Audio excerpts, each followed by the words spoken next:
पढ़ने की उम्र में वृंदावन और अयोध्या घूम रहे हो, महाकुंभ नहा रहे हो, फिर कहते हो कि बेरोजगारी बढ़ रही है। कुछ बच्चे कहते हैं कि सर वैकेंसी नहीं आ रही है तो क्या पढ़ें। अभी ये सोचो कि अगर सरकार नौकरियां खत्म कर देगी तो क्या तुम शिक्षा नहीं लोगे, अशिक्षित घूमोगे क्या? इस जमाने में नौकरियां हैं, जिस जमाने में नौकरियां नहीं थी, जिस युग में नौकरियां नहीं थी, उस युग में तो इस युग से ज़्यादा विद्वान लोग होते थे, क्योंकि वो शिक्षा नौकरी के लिए नहीं लेते थे, वो खुद को योग्य बनाने के लिए शिक्षा लेते थे। क्या नौकरी का साधन बची है शिक्षा?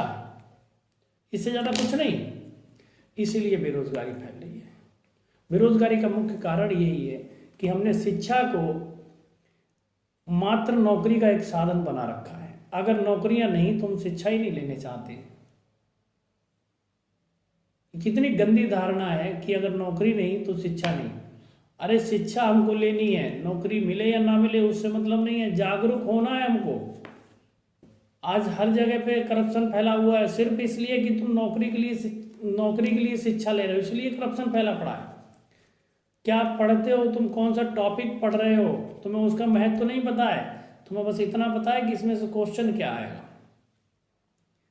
तो क्वेश्चन का आंसर देने के लिए आप पढ़ते हो, ना कि समस्या का हल निकालने के लिए। आज हर जगह पे करप्शन है, हर डिपार्टमेंट में करप्शन है। क्यों? इसीलिए कि आपको जानकारी नहीं है। आप तो सिर्फ क्वेश्चन का आंसर देने के लिए पढ़ के आए हो, जो प्रैक्टिकल में समस्या आपके साथ खड़ी होगी उसका आंसर आप नहीं निकाल पाओगे, क्योंकि आप सिर्फ रट के आए हो। यही बेरोजगारी है, यही कारण है बेरोजगारी का। अगर हर बच्चा शिक्षा को ग्रहण करने लगे और ये मन में धारणा छोड़ दे कि हम नौकरी के लिए पढ़ रहे हैं, तो मैं ईमानदारी से बता रहा हूँ कि बेरोजगारी का कलंक बिल्कुल खत्म हो जाएगा।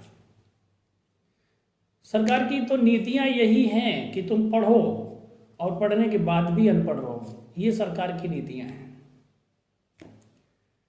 पढ़ो और अनपढ़ भी रहो, मतलब कि डिग्री आपको दे दी जाएगी, आपको कुछ आता हो या ना आता हो डिग्री दे दी जाएगी। आज के समय में MBBS की डिग्री तक मिल जाती है। कितनी गलत व्यवस्थाएं हैं हमारे यहाँ की कि डिग्री मिल जाती है, आता हो कुछ या ना आता हो। ये व्यवस्थाएं हैं हमारे यहाँ की, ये शिक्षा पद्धति है हमारे यहाँ की। अब यहाँ पे देख लीजिए कि आरक्षण के विरोध में नहीं हूं मैं, आरक्षण का समर्थन करता हूँ, लेकिन एक बच्चा जो आरक्षण से डॉक्टर बना हो, एक बच्चा जो बिना आरक्षण के डॉक्टर बना हो, दोनों में कितना बड़ा फर्क होगा। कभी आप बैठ के फुर्सत में सोचना। दोनों डॉक्टर हैं, एक आरक्षण से बना है, मतलब एक ने मेहनत कम की है और एक बिना आरक्षण के बना, उसने बहुत मेहनत की है। तो आप किसके पास जाना चाहोगे? जिसने बहुत मेहनत की उसके पास, क्योंकि उसके पास अनुभव और पढ़ाई मेहनत बहुत ज़्यादा है। तो आरक्षण हमें अंदर से खोखला कर रहा है। ये बात कुछ लोगों को बहुत खराब लगेगी, हमारा अपोज भी करेगी, लेकिन वास्तव में आरक्षण हमको खोखला कर रहा है अंदर से, हमारी नींव कमजोर कर रहा है आरक्षण।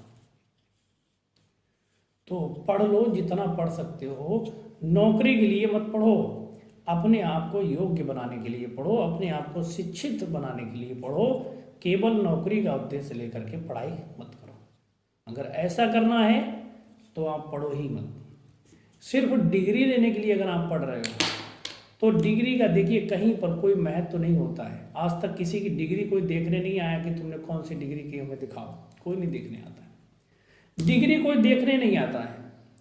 शिक्षा आपके पास है नहीं तो फिर क्यों इतना पैसा खर्च करते हो कोर्स करने में, क्यों इतना समय खर्च करते हो कोर्स करने में? सिर्फ इसलिए कि समाज हमको ये ना कहे कि ये पढ़ा लिखा नहीं है।